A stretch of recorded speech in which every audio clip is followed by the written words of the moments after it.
Hola, ¿qué tal? Hoy nos vamos hasta Lastres, un pueblo marinero de Asturias que parece sacado de una postal. Allí nos esperan Aida Rosales y María Busta, que son madre e hija y el alma de Casa Eutimio, uno de los restaurantes más emblemáticos de la zona. Ambas forman parte del Club de Guisanderas de Asturias, un colectivo de mujeres que lleva años defendiendo y reivindicando la cocina tradicional asturiana. Además, Aida es la guisandera más veterana y María la más joven del club. Así que en esta charla nos cuentan en primera persona cómo es hoy el día a día al frente de un restaurante de toda la vida y cómo ha cambiado el oficio de guisar con el paso del tiempo. Si te gustan la gastronomía y la buena cocina, no te lo pierdas.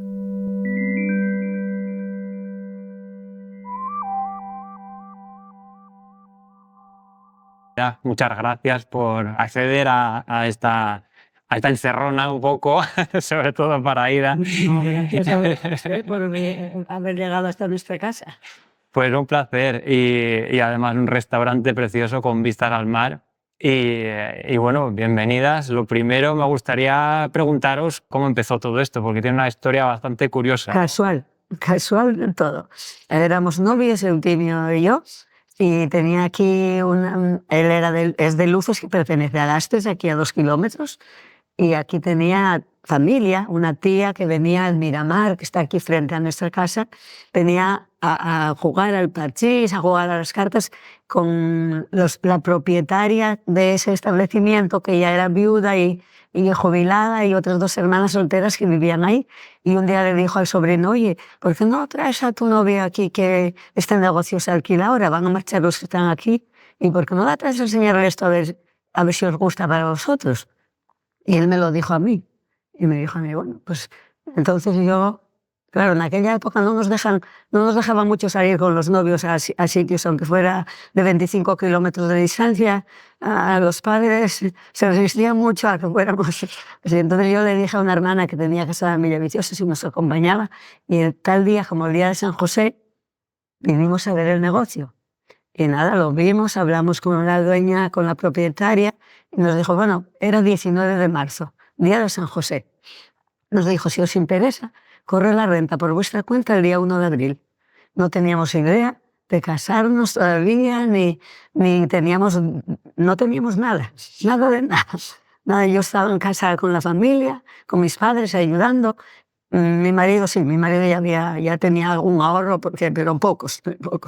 Ella había trabajado en Gijón, había estado en la escuela de Villagigedo haciendo un curso, luego se vino para casa porque la salud, por el estómago, no le venía bien ese trabajo. Y nada, que en cosa de nada que lo decidimos. Y aquí nos metimos, dijimos que sí. No solo eso, se casaron también. Que empezó todo con el dinero de la boda, ¿no? Leí. El dinero de la boda, porque había fallecido mi abuela, que en aquella época los lutos eran muy respetados. Sí. Entonces la boda era la pura familia. Entonces, Sí. Y con el dinero de la boda fue con lo que entramos ahí, que era muy poco. Bueno, el dinero de la boda, si era el dinero de la familia, con la familia enorme que es. Pero con el luto no se invitaban más que a realmente Con el luto no invitades amigos. Porque estamos hablando de una familia de 11 personas. Sí, 11 hermanos, mis padres tuvieron 11 hijos, el segundo falleció a los 7 meses y los demás, pues hasta hace poco vivíamos los 10, ahora vivimos 8. Pero bueno, en la boda me imagino que alguno no estaría porque porque mis hermanos también fallecieron, 6 hermanos de mi padre emigraron a Santiago de Chile. Entonces, y mi padre también estuvo en Santiago de Chile. Pero luego él, por un problema de salud, vino para España y se casó con mi madre. Y ahí se quedó en un pueblecito de una aldea de Villaviciosa, Breceña, a 7 kilómetros de Villaviciosa. Y ahí fundó la familia con las tierras que heredaron de los padres y de los hermanos que tenían por el extranjero, que se lo dejaron a 3 hermanos que había aquí. Y luego tú tomaste el relevo, que vosotras sois 7 hermanos. Somos 6 chicas y un chico. Madre mía, vaya familia. Nosotros nos hicimos cargo de ello, el chico y yo, principalmente. Luego, en el tiempo, hubo una reincorporación, una hermana que tuvimos viviendo fuera y que volvió y está aquí con nosotros. Que además, bueno, estamos hablando de un restaurante, pero también hay un hotel y una conservera. Exacto. Sí, Que sí. cómo os da la vida para todo. Malamente, muy malamente. Madre mía. Y tú además tienes 3 hijos. Exacto, ¿no? Que ya, Y bueno, por ser, también soy profesora de FP, pero no llevo 2 años, casi 3, sin dar clase, precisamente porque no tengo tiempo para Madre mía, es que yo tengo 2 hijas y ya, pues eso, el compaginar el trabajo con la vida familiar a veces es Yo complicado. me toca la parte moderna de que el que estuvo en casa cuando tuvimos los niños y más fue él. Yo seguí trabajando siempre. Lo purito del principio de estar en casa y seguir trabajando. Y sí que él venía de una vida de multinacional, mi pareja, y muy quemado y demás. Justo antes de tener los críos, lo dejó justo, los tuvimos. Y luego pues opositó. Y ahora ya es funcionario, entonces vive mejor. Bueno, bien. Entonces la conciliación la tiene él. Y luego el tema de las guisanderas, bueno, para quien no sepa lo que son las guisanderas, sobre todo gente de fuera de Asturias, contadme un poco qué es. El tío estaba en la Asociación de Hostelería de Oviedo y entonces ahí mismo lo hablaron entre que si todos eran hosteleros, los de la Asociación de Hostelería.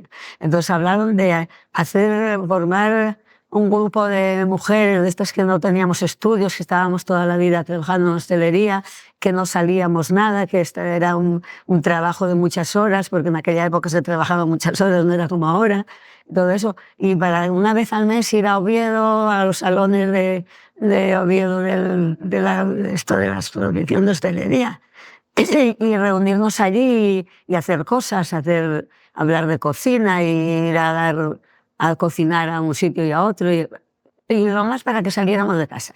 A ver, no se dice porque queda feo y es verdad, porque eran otros tiempos. A ver, ya pasaron los 25 años del club y aunque la evolución es muy rápida, o sea, 25 años son 25 años, pero es muy rápida el cambio de mentalidad, yo creo que social que tenemos, pero era una asociación de hombres para mujeres. Esa la iniciativa. Eran de casi todos sus maridos y las fundadoras las animaron a ellas para que ellas pudiesen salir de casa, porque entre los críos y los negocios no tenían vida social. Claro. Mientras que ellos, en esa sociedad siempre mucho más machista, casi todos ellos daban nombre a sus negocios y eran la cara visible y estaban fuera mucho más tiempo. No tenían el peso que tenían ellas, de forma general, No es que sea el caso de todos. Entonces, casi era vanguardista en ese momento. Lo que pasa que he dicho ahora hay que tener mucho cuidado porque es machista en vez de tal. Y no, para ellos que hacer algo por ellas, para que ellas tuviesen un espacio. Fue una cosa muy bonita. La verdad que hizo mucha ilusión. Pero bueno, también luego se aprovechó el movimiento pues para que no se perdiesen las tradiciones, ¿no? Que al final ellas tenían ese bagaje cultural, sobre todo gastronómico, pero bueno, al final yo siempre me gusta definir la cocina y la gastronomía como cultura, siempre habla de todo lo que te rodea. Si tienes un poco de compromiso con tu entorno o con el sitio donde estás, tu oferta gastronómica va a hablar, vamos, de la orografía, de las actividades económicas, de todo el tipo de flora y fauna, porque sin querer va a ser un reflejo. Y bueno, esa parte, ellas que tienen, a ver, ya faltan algunas ya por edad. Sí, claro. Las fundadoras eran algunas mayores, otras más jóvenes, que son las que están allí. A las que siguen también, teniendo presencia dentro de la asociación, aunque no tengan negocio o demás, y son las que siempre pueden pelear más esa parte de la cultura gastronómica antigua y la figura de la guisandera, que la figura de la guisandera al final era una mujer que iba a las casas a cocinar, normalmente pues para eventos, ya fuese una boda o un nacimiento, o para ayudar cuando había un enfermo con alimentos un poco más concretos y curar, ¿no? con la alimentación, una paridera o demás. Entonces, normalmente se cobraba con maquila casi siempre, no se cobraba. Pero te ibas con un producto, te ibas con comida, pero el trabajo normalmente no tenía una remuneración económica. Pues luego también empezamos a salir fuera, también a cocinar. Estuvimos en Alicante, en muchos sitios, en el Club de Guisanderas, haciendo... Madrid, en el centro asturiano, en varios sitios empezamos a hacer cosas y de ahí no se paró. Todavía seguimos saliendo a partes de incluso algunas, como María, la llama ya para ir fuera de España alguna vez. Sí, pero bueno, yo como me sumo, ya lleva 2 años. A todo, me apunto un bombardeo. Ella es muy emprendedora, la verdad. Y las guisanderas nos vino muy bien eso porque la verdad que empezamos a a ir a a dar comida asturiana a un centro y a otro de varios puntos de España y estábamos encantadas. Hombre, normal. Que erais la persona más mayor y la persona más joven, ¿no? Actualmente sí. De Guisandera. Sí. Actualmente sí. ¿Y qué condiciones hay que reunir para poder entrar? A ver, va vinculado con la asociación. Una de ellas es estar de alta en la asociación de hostelería, por ejemplo, demostrar una experiencia mínima de unos años, ser propietario de tu negocio para que no vayas con la figura de guisandera cambiando de negocio y poniéndolo en todas las actividades a las que te dediques.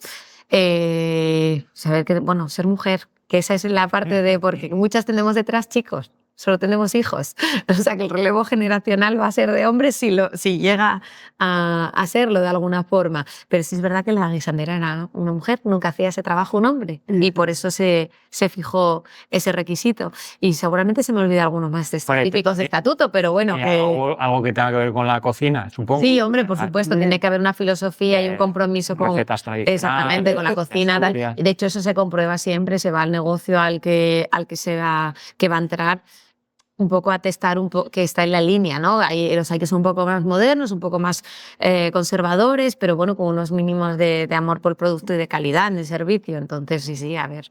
Precisamente era lo que se trataba de mantener la cocina tradicional aprendido de nuestras madres y de nuestras abuelas, que era lo que había.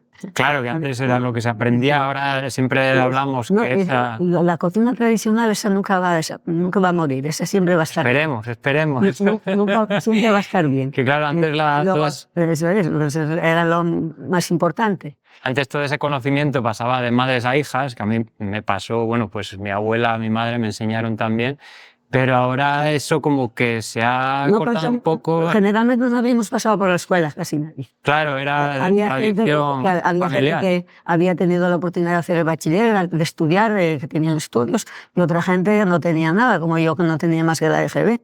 Claro, y eran las mujeres las que llevaban la cocina en la casa y en los restaurantes. Entonces ahora nos encontramos la cocina y la familia. Claro. En la tele, en los medios de comunicación, los restaurantes famosos, los que tienen premios, los que tienen estrellas Michelin, todos estos. Todos son hombres. Claro. ¿Cómo veis esto vosotras? Yo nunca pensé en verlo mal, lo vi bien, porque ahora mismo ya sabes que los hombres cocinan muy bien también, y que los hay también muy tradicionales, les gusta la cocina tradicional también. Pero que no haya presencia de mujeres ahí no es un poco extraño. Yo siempre digo lo mismo y a veces suena bien, a veces suena mal y de hecho no voy nunca en contra de ello, pero si tú te paras a pensar en las relaciones humanas y sociales, tendemos a tender puentes entre los que son iguales a nosotros, entre comillas. Es decir, si empiezan a despuntar los hombres que eran los que en la cocina francesa tenían peso y fueron los que generaron más en torno a Michelin, es normal que las conexiones vayan siempre más hacia sus cercanos, que suelen ser hombres más que mujeres.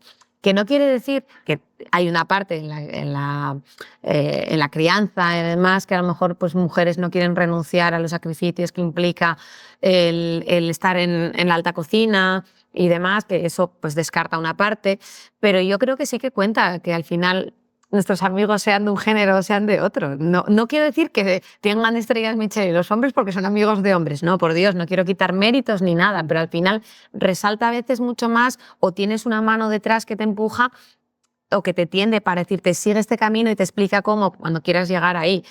También es verdad que hay que querer llegar ahí, quiero decir, no creo que toda la gastronomía sea tener una estrella Michelin. Yo, en mi filosofía, no entra nunca a buscar una estrella Michelin, sino que haría cambios en mi negocio en torno a los parámetros de Michelin. Y a mí, a la hora de entender un trabajo de una profesión, lo único que me pesa es sentirme orgullosa de lo que hago cada día. Saber que hago lo que me gusta como me gustaría que me lo diesen a mí, sin que vaya en detrimento ni de la cocina de vanguardia, ni la cocina tradicional, ni sidrerías, ni vinoterías, ni picoteo. No. Si yo creo que lo que nos hace grandes es la heterogeneidad y ser compañeros y saber que hay momentos para todo y para todos. Entonces, a veces entrar en este debate de hombre-mujer y demás, a mí no me gusta, no me gusta porque a veces es una elección personal, a veces coincide que pues algo puede estar un poco malversado y Y tampoco se trata de expiar culpas, quiero decir, hay muchos hombres porque son amigos de hombres, no. A lo mejor es que hay pocas mujeres que decidieron buscar ese camino o no. Y yo creo que en la evolución está el que hay cada vez más mujeres. No, que no las, no es que no las haya. Sí, es muy respetable lo de cocineros y cocineras. Eso. Por ejemplo, Eutimio pues, era de una familia también de agricultores como yo. Sí trabajó algo en Gijón, poco tiempo, pero él hacía los pescados a la plancha que nadie que nos hiciera en casa. Claro, aquí en Lastres las calderetas y todo eso, era el protagonista de ello. En Lastres y en este restaurante en Casa Eutimio el pescado es el protagonista, claro. Pescado. Sí, en una época donde se pescaban cada barco 700 kilos de besugo y 1000 kilos y 500 kilos, que no se sabía lo que se iba a hacer. Había pilas de cajas en el puerto que no se sabía lo que se iba a hacer con ello. Imagínese ahora que para encontrar un besugo en el mes de agosto te ves negra. Claro, eso ha cambiado mucho. Y cómo hablabas antes de los diferentes tipos de cocina. ¿Cómo se defiende la cocina tradicional con toda la influencia que hay de restaurantes, de cocina anglosajona, de McDonald's, de Burger King, de todas estas cosas? A ver, yo creo que lo dices tú bien y en lo que gira un poco ese recuerdo de abuela y madre, todo el mundo lo tiene. Entonces, a veces buscas un poco esos sabores que te lleven a los recuerdos, porque al final 60 años de un negocio, aquí el cliente principal eran familiares y ahora vienen muchos nietos de yo venía aquí con mi abuela y comía y tener... Formar parte de la vida familiar de la gente o de los recuerdos de infancia, jolín, es muy importante. En cuanto técnicamente a la hora de trabajar, es verdad que tienes que evolucionar. Yo no puedo pretender estar haciendo lo que hacían ellos. Sí que cuido mucho los platos que siempre fueron representativos de la casa, pero siempre hay una pequeña evolución, aunque sea solo ya en los puntos del pescado. Antes todo se daba ultra cocinado. Y eso no quiere decir que fuese mejor lo de antes o mejor lo de ahora. Hombre, yo prefiero poco hecho, pero esto ya es un gusto totalmente personal. Cuando a mí me daba de comer una persona que cocinaba mucho. O sea, las cosas que las cocinaba mucho, a mí siempre me gustaron poco hechas. Pero porque yo creo que se ennoblecen los productos de calidad, pero bueno, ahí ya es una parte totalmente de debate y de subjetividad, claro, ¿no? Va cambiando todo, va cambiando. Y de gustos de las personas. También. Porque le das a una persona un pescado justito de hecho y igual te dice, me lo puedes pasar un poco más con los solomillos y con todo eso. A ver, a lo que nos dedicamos yo siempre digo que tiene una parte de arte, ¿no? Que no todos la misma receta, interpretada por dos personas distintas, la misma, el mismo papel, en dos cocinas distintas, con un entorno distinto, salen productos totalmente dispares de producción, ¿no? Terminados. Y que, vamos, incluso aunque te dicen casi la cesta de la compra hecha, saldrían distintos. Sí. Pero si tienes un poco de vinculación con el entorno, van a salir muy distintos. Siempre lo digo yo con la tortilla de patata, que con casi 3 ingredientes a cada persona le sale totalmente diferente. Como no lleve cebolla, Ahí no me acuerdo. Si alguien lo quiere tomar, que lo escuche, pues que pique una cebolla con las patatas y la tortilla sale estupenda. Luego que te guste más hecha o menos hecha, ya es al gusto del consumidor. Bueno, pero bueno, ¿qué es eso? Que al final, yo soy de cebolla también, yo no digo nada, pero ¿qué es eso? Que al final evolucionas, pero cuidando un poco la esencia. Y yo creo que defenderlo no es difícil si tú eres honesto con lo que haces y con lo que cobras en relación a la calidad del producto que das. Y al final es coherencia. Y sí es verdad que decimos que sentido común, ¿no? Y que es el menos desarrollado de los sentidos ahora mismo, ¿no? Y los que empezamos en aquella época, que yo tenía 21 años y ahora mismo tengo 81, pues íbamos aprendiendo con lo que el cliente quería. Precisamente cuando cociné un centollo, pues lo mandé sin quitarle el estómago y era la señora de un ingeniero de UNOSA de aquí y ella misma me dijo, oye, mira, esto cuando lo sirvas otra vez tienes que ir. Yo aprendí muchas cosas con los clientes, muchas cosas, porque veníamos del campo, veníamos de una familia grande donde centollos no se comían. Claro.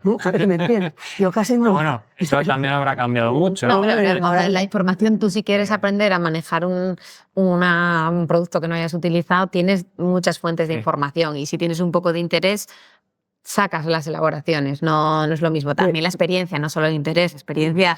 Yo siempre digo que es un grado, tú ves una receta ahora en internet sabiendo cocinar y dices, esto no sale. Claro. O sea, me parece muy bien, pero esto no vale. Vídeos, sobre todo, Yo que te lo ponen siempre bonito. Y luego... Cuando me metí en la hostelería de joven, alguien me dijo que no soy para recordar siempre quién fue quien me lo dijo. Si fue algún cliente, si fue algún familiar, si quién. Que si hacía 3 cosas bien, que iba a triunfar. Dije yo, pues por 3 cosas, por difíciles que sean, yo creo que te aseguro que las puedo hacer, dime lo que son. Y me dijo, pues mira, la limpieza, la calidad del producto y el trato personal. Si haces esas 3 cosas bien, lo tienes todo. Y es efectivamente, como hagas esas 3 cosas bien, triunfa todo el mundo. Pues así dicho parece fácil, pero... No, bueno, no es tan fácil. Tienes en la nevera una pieza de antes de ayer de pescado que dices tú, eso ya no me gusta mucho, pues bueno, pues lo vamos a poner hoy para comerlos de casa. Pero si dices, pues lo voy a echar para allá a ver si no pasa nada. A ver si cuela. Eso es. Ahí ya es eso. Todo. No sé, la hostelería es eso. Sí, la calidad no es solo el producto de calidad, sino el control interno que tú puedes tener y donde tengas tu baremo, donde quieres sacrificar el beneficio económico frente al producto que va a llegar a la mesa, porque al final es eso, algo que no esté muy bien es una pérdida económica o bueno, la cuestión es esa, controlar antes de que no esté muy bien y darle una segunda vida, reutilizarlo en otra elaboración en la que, pues un pastel, aunque sea mismamente vamos a hablar de un pescado, pues un pastel de cabracho o demás, quiero decir, no hay que tampoco volverse loco, pero si no haces unas cebollas rellenas que siguen estando en el recetario tradicional y si no unas patatas guisadas.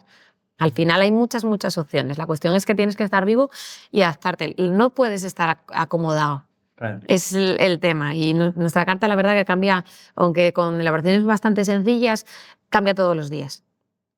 Precisamente por eso, porque no mandamos nosotros, mandan los productos que entran y precisamente porque los tiempos han cambiado, ellos podían elegir qué entraba. Nosotros casi nos adaptamos a lo que entra. Claro, que antes pues cambiaba, había más abundancia. Las langostas venían en el fósforo así, escogías esta que es hembra, que tiene corales, la otra que no, esta es muy pequeña.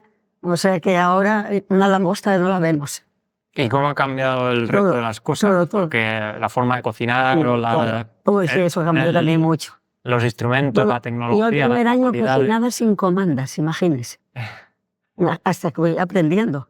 A golpe se aprende, como dicen. Y alguna vez se te quedaba algo en el tintero y dices, pues esto no puede ser así. Tiene que ser... Nada, hay que anotar en la mesa, fuimos aprendiendo a trompicones. Bueno, me imagino que habréis encontrado un montón de dificultades para... No, hombre, y luego lo que decías tú, por ejemplo, de cómo te enfrentas a un contexto en el que hay pues fast food y demás, es eso, al final tienes que tener también un poco el criterio propio de decir, esta es mi casa y pongo mis normas. Porque, por ejemplo, nosotros los arroces son previo encargo. No quiere decir que los vayamos a hacer antes de que vengas, pero sí nos gusta cortar el marisco, marcarlo en la propia paella, para luego ahí fondear el arroz justo antes de ya mojarlo y dártelo. Pues eso nosotros, por cómo tenemos la forma de operar y por los poquitos que somos en cocina, no podemos hacerlo sobre la marcha. Más si entramos en alergias. Claro. Porque yo cuando me entra un alérgico al pescado o al marisco aquí, digo, imposible. O sea, hoy imposible. Hay veces que estoy sola. ¿Cómo evitas una contaminación cruzada cuando estás sola? Sí, porque paras la cocina y haces eso y por Dios pídeme ya lo del alérgico. En temporada baja y por semana, porque ahora hay poca gente y puedes hacerlo, pero no. Si no, en la cocina sola no puede estar uno dando 60 comidas. O sea, No, pero bueno, no iba a ser ni la primera ni la última. Las circunstancias mandan y a veces hay veces... En aquella época había 25 y 30 mesas en lista de espera. Nosotros 12 años que estuvimos ahí, pues era todo, como se dice antes, de batalla, pero pescados frescos, 40 kilos de sardinas a la plancha se vendían en el día, que eran de abareque, que eran unas sardinas que eran como de plata, porque estaban despescadas a mano todas, tenía que bajar toda la familia a ayudar al pescador por la noche, que entraban a las 11 de la noche, bajar a la mujer, los hijos, a ayudar a sacarlos de las redes. Eran algo impresionante. Y luego el sabor que tenía. Hablabais antes, siempre hablamos de cocina cuando hablamos de restaurantes, pero ¿qué parte de cocina hay en un restaurante y qué porcentaje hay de todo lo demás que no se ve? Porque para los que somos ajenos a este mundo, claro, a veces dices, pues me gustaría poner un restaurante porque cocino muy bien este plato, pero imagino que a la hora de la verdad lo de la cocina es solo una pequeña parte. A ver, nosotros la parte de gestionar, puede que el modelo de negocio el más difícil sea este, por el tipo de producto. Es decir, el producto del pescado es producto fresco y cambia prácticamente todos los días, ¿no? Y tienes que tener un gran conocimiento tanto de tus clientes, de tu oferta gastronómica y la rotación que tienes a la hora de comprar, pero es que eso no quiere decir que haya un fin de semana de fabada y cachopo y el pescado ahí está por poco que hayas comprado. Quiero decir, a veces es impredecible. Luego entra otra parte de que nosotros sí que cortamos intentando ennoblecer esos productos con los que trabajamos, pues el pescado se corta sobre comanda. No hay una mise en place en la que los pescados están racionados antes y demás. Sí que en el caso, pues por ejemplo, del arroz hacemos el marcar primero el marisco, pero eso hasta que no llega el cliente, se ve que va a pedir, no se marca ni el arroz en sí, solo esa pequeña fase previa. O precisamente también se encargan para que el fumé esté siempre recién hecho. Que eso va a ennoblecer Me siempre todo. parece súper complicado. Calcular, ya me cuesta en casa, calcular raciones para... O sea, Igual lo hago peor en casa que aquí, ¿eh? No te pienses. Madre mía. No, pero estando de ello es fácil. Hombre, En las paellas... Estando de ello, pero Sí, el tienes- problema es lo que él habla es para alguien que quiera empezar. Bueno, y que claro, no bueno, tenga yo- una yo experiencia. en casa me apaño. Para trompicones como empezamos todos. Sí. Y vas aprendiendo llevando golpes, a ver si me entiendes, llevando apuros y apurándote mucho y que tienes que... Da igual, tú, te vas aunque por mucha organizando ya. previsión que tengas, hay factores Oye, externos claro. que te hacen tener que adaptarte cada una día. fusión Por de muchos- repente. por O muchos- pasó este día más tiempo. una persona que se equivocó en la mesa en el día de su reserva, en teoría era esta semana, y llegó el sábado con el comedor lleno una mesa de 11. Claro, esas cosas... Y la que- equivocación al cliente, Lo que vas a mismo. decir, no, te equivocaste, te vas, no, tienes que intentar darle una opción, aunque no sería la mejor ni para él ni para ti, pero si la gente, pues lo que decimos, ¿no? Coherencia y un poco de educación, pues al final te vas agradecido por un lado y tú también vendiste más. Lo que pasa que a lo mejor no como te hubiese gustado, pero ¿qué vas a hacer? ¿Decirle a tu cliente que no comes, búscate la vida?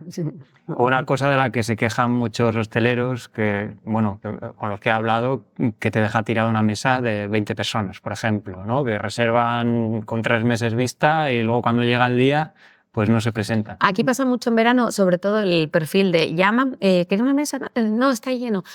Pues para mañana, no, es que también está lleno. En verano es fácil que esté una semana, incluso casi 15 días lleno. No a lo mejor todos los días, a lo mejor algunos días hay huecos, pero muchos de esos días ya están llenos con esa anterioridad.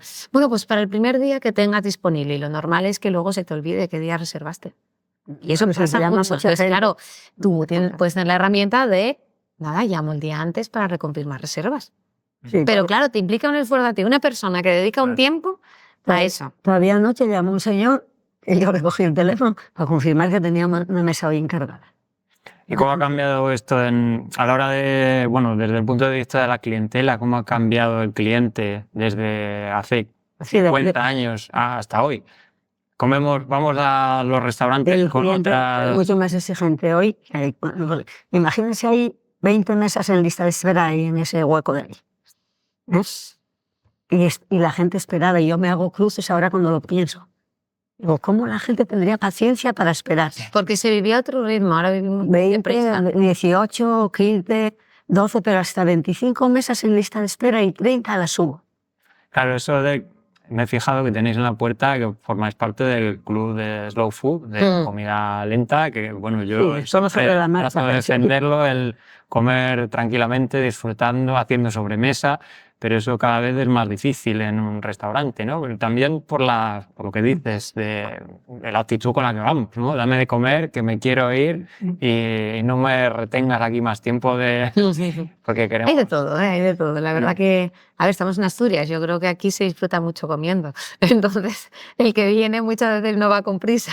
Levantar de las mesas no puede levantar a nadie. No le parece Pero hay muchos negocios, mamá, que ya lo dicen cuando reservas. Bueno, sí, Puedes te lo comer el primer dicen, turno, sí. pero a las 3 te tienes que ir. Sí, sí. O no si puedes te lo tomar digo. café en el primer turno. Yo eso me parece bien Sí.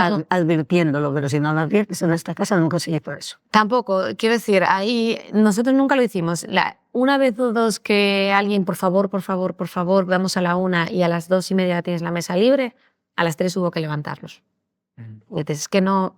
Y nosotros no funcionamos así, precisamente. No te gusta que la gente... Porque luego son malas caras de algo que quiso el cliente hacer, que fue él el que puso la condición, no la pusiste tú. Entonces es como, no. No, seguimos nuestra filosofía, oye, intentamos dar siempre el servicio más ágil. Quien quiera esperar puede esperar.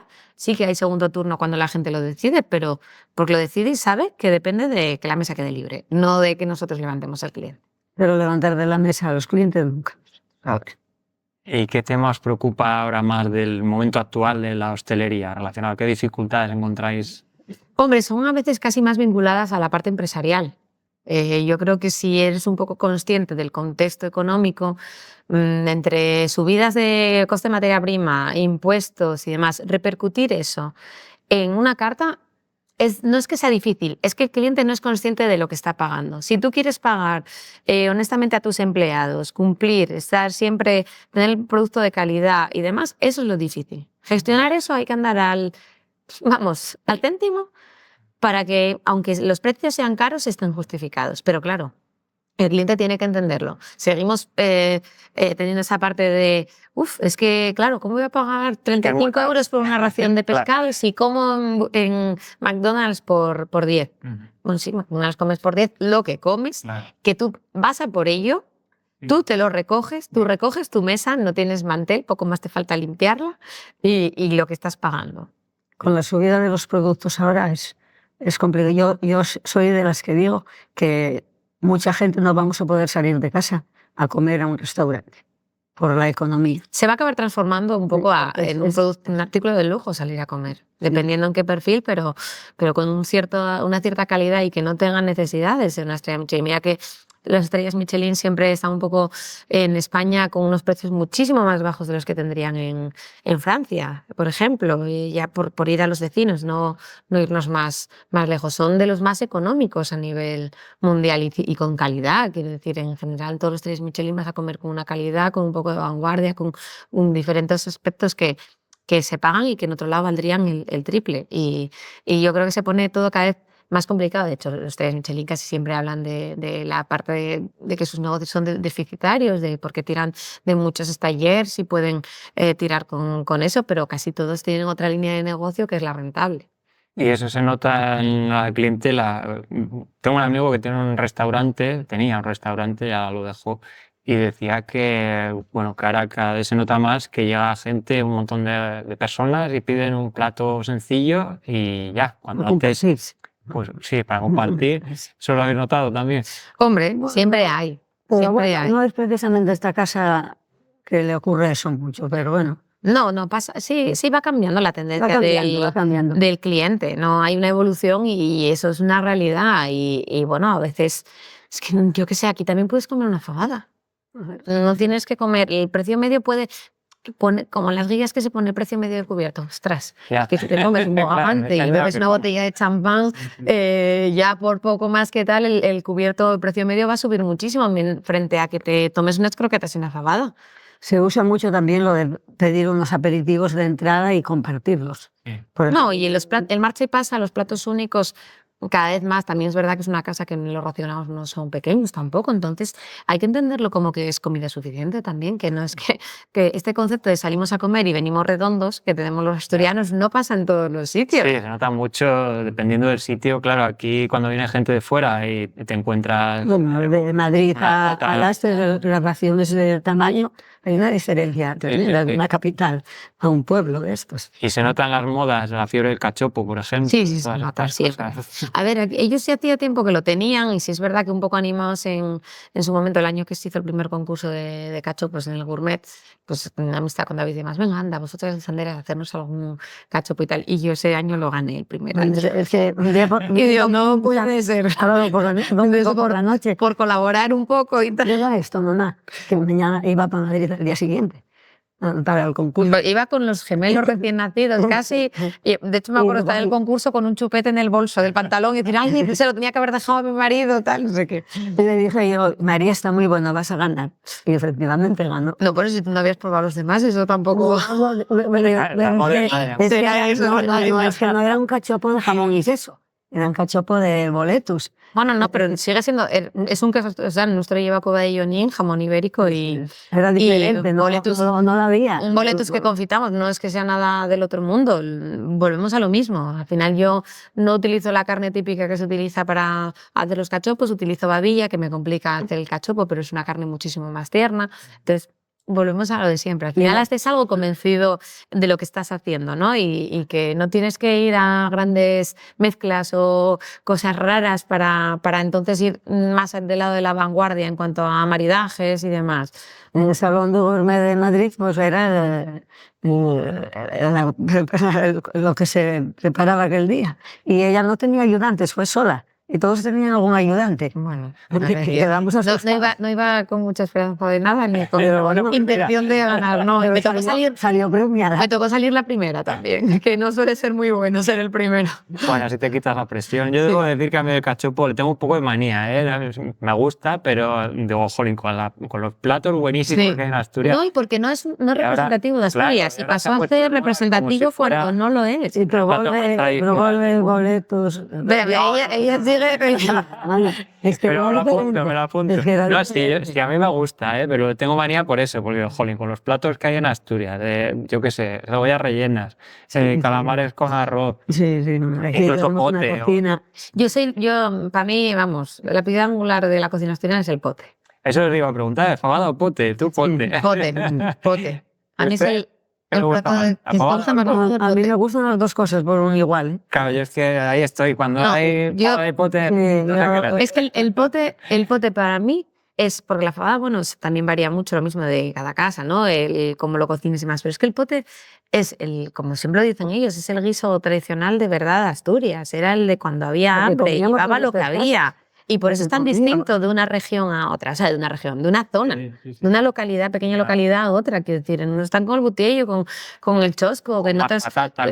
Unos lleva fava y otros no lleva fava. Sí, con castañas incluso. Exactamente, por eso digo, por eso el pote para mí es como, vamos, el plato principal de la cocina asturiana. Yo digo que la gente que dura ahora más de 90 años, que son los que se criaron con el plato de cocido y la leche y la torta de maíz, el pan de maíz. Así nos criamos en mi casa. Sí. Con el plato de cocido y un vaso de leche detrás y la fruta que había, que siempre había fruta de todo, había cerezas, había manzanas, había luego lo de la huerta, las verduras, las berzas, los repollos, todo, las judías verdes, las vainillas. Bueno, pero es lo que hablamos, estamos volviendo un poco atrás, ¿no? Y yo la semana pasada estuve con un par de charlas en la Escuela de Hostelería con el tema pues, del cero, el gasto cero y demás. Y al final las corrientes nuevas de aprovechamiento no es el concepto de aprovechamiento que teníamos nosotros, de, venga, hacemos unas croquetas con lo que sobró del cocido, ¿no? Que sí, eso también, pero es que es mucho más extenso y al final se resume en vivir como vivían antes. Mi madre las hacía las croquetas, pero las hacía como fritos de leche con dulces, pero una vez al año. Y como lo que llamamos aquí frisuelos, que en mi pueblo se decía fayueles, pues lo mismo para carnaval, y no se comían más en todo el año. Y aquí ahora los damos todos los días en el desayuno. Sí, era un poco lo que cuento en este libro, la austeridad que había antes, porque había escasez por obligación, austeridad por obligación, y llegó un momento de abundancia en el que se nos fue un poco la cabeza. Y ahora estamos volviendo un poco... Y llegabas de la escuela y si querías merendar algo, si no habías terminado las lentejas a mediodía, te decían, tienes ahí las lentejas del mediodía. Cómelas, si tienes hambre, cómelas. Sí, es que, pues eso, aprovechar y y las comíamos.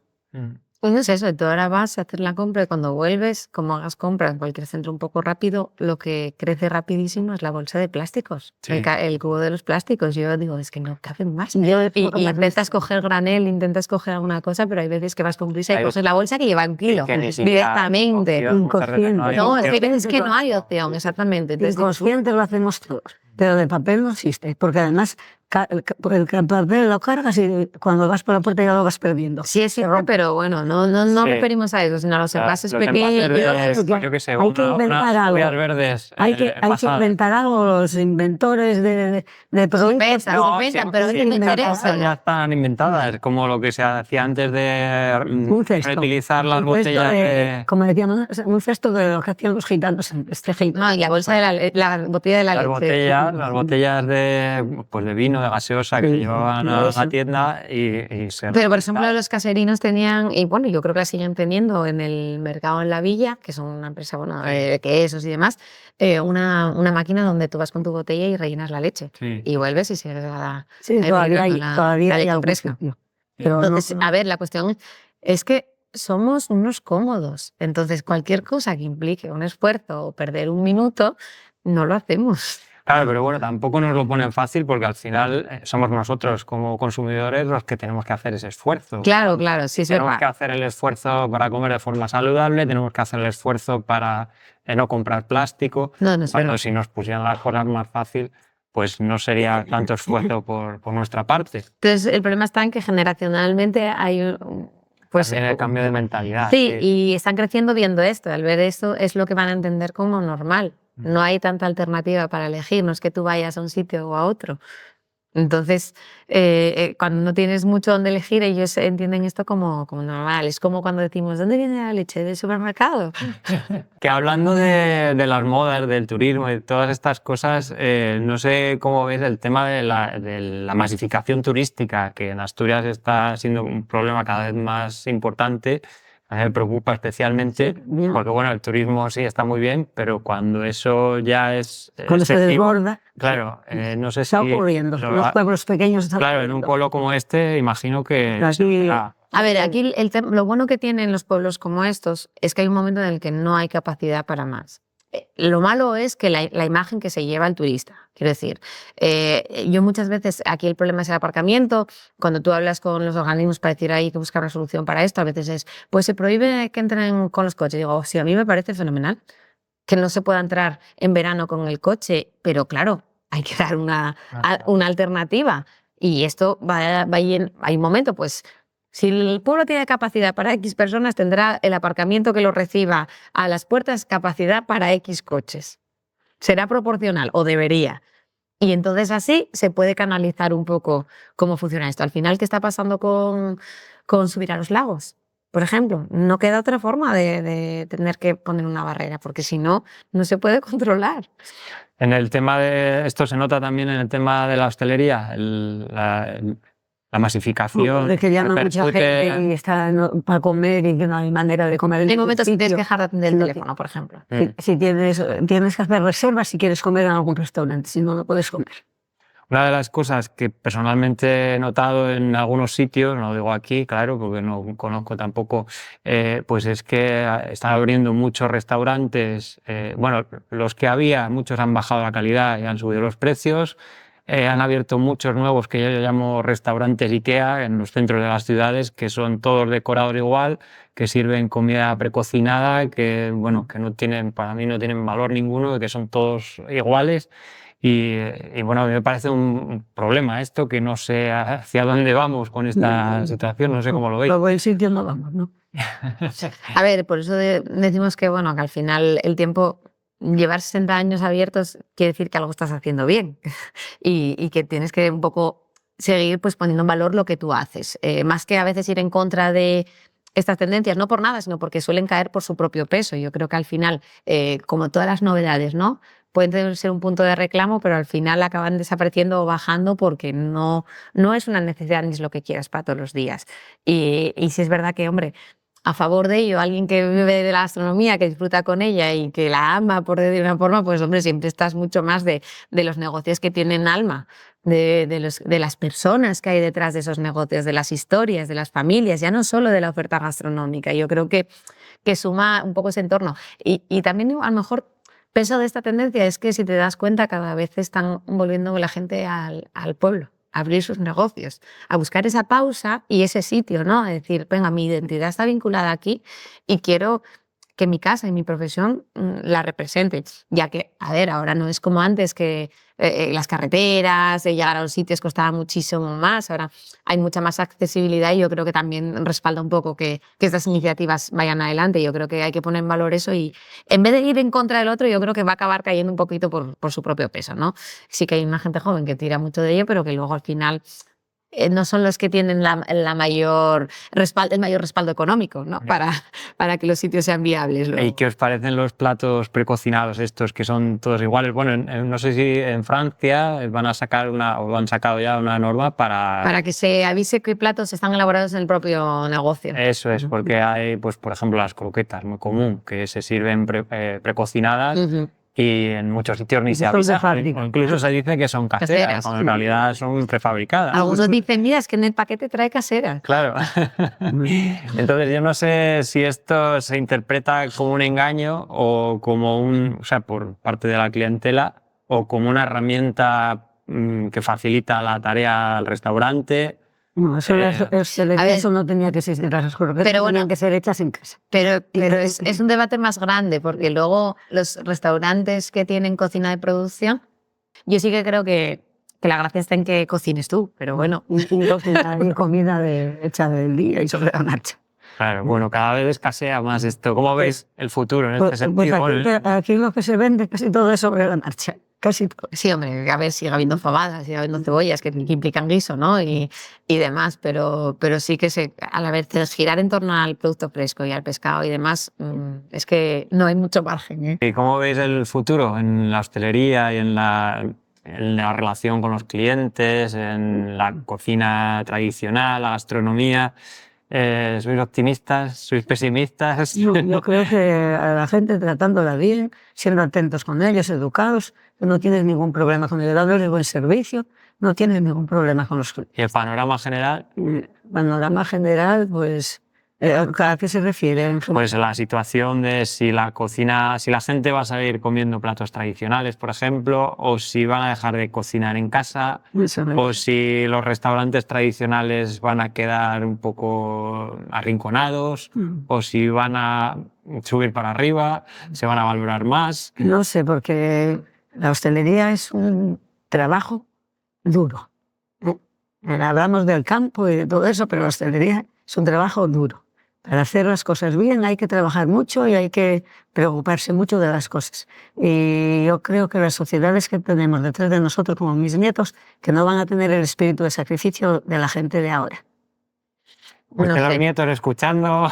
No sé, yo creo que los retos de la hostelería giran un poco más en torno a actualizarse, a lo mejor internamente en cuanto a horarios, jornadas, condiciones en ese sentido, que ya hay una evolución en los últimos años, sobre todo, por ejemplo, los que trabajamos de forma activa en nuestros negocios, teniendo familia y demás, pues normalmente ya aplicamos medidas que hacen que sea más tentador trabajar en esto, ¿no? Porque tú también trabajas y lo que quieres para ti, lo quieres para tu equipo. Entonces intentas que sea todo equitativo y cada vez vivamos mejor calidad de vida, va a hacer a unos trabajadores mucho más productivos y que vengan con ganas, ¿no? a su puesto de trabajo. En cuanto al sector en sí, a ver, yo creo que el cliente sigue disfrutando con la comida tradicional. Lo que digo, te trae recuerdos. Y yo creo que al final eso no se va a perder de todo. Y luego lo que decíamos un poco al inicio, ¿no? Que está bien tener variedad.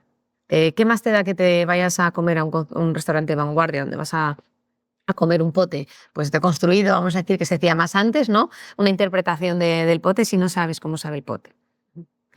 Entonces hay que tener un poco, yo creo que el que tiene amor por la cultura gastronómica ahora le gusta conocer no todo. No tiene nada que ver ahora los horarios de ahora con los que yo hice. Nosotros hicimos en fin yo toda la vida.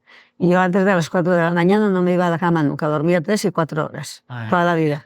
Y sigo yendo para la cama en verano muchas veces a esa hora. Ya, pero eso no es bueno ni sano. O sea, no será sano, se trata. Hay que aprender a trabajar. El niño tiene 88 cuanto menos mejor. Trabaja su vuelta.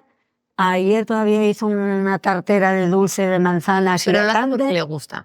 Sí. No es lo mismo que lo hagas por obligación que hacerlo porque arregla todo lo que rompe en el hotel. Claro, lo ideal sería... Es un hombre con 88 años y yo tengo que venir a Televisión Española a grabarle la huerta en el mes de julio. La mentalidad muy de antes. Que la mía no es no trabajar, pero sí que dignificar la profesión, sí, porque siempre lleva un poco el San Benito encima de precisamente lo que dice ella, y yo creo que cada vez es más fácil escapar de ese estándar. Sí, es verdad que es un trabajo exigente, pero porque tienes cosas que tú no estás haciendo un informe para cuando termine. No, tienes a alguien que está esperando tu producción al final. O sea, lo que tienes que hacer es alguien con espera. Entonces los tiempos cuentan y cuando hay una presión de tiempo, pues siempre no todo el mundo sabe trabajar con esa presión, ¿no? Pero por lo demás, si tú te sabes organizar bien y demás, no tiene por qué pasar nada. Ahora no tiene nada que ver con los horarios que hay ahora, con los que hacemos. Bueno, afortunadamente, porque Yo siempre lo digo porque No, y porque los la tiempos gente cambian. no tenía Claro. vida de familia, no había vida No, y familiar. los tiempos cambian y las necesidades también. Lo que un poco al respecto, pues las noches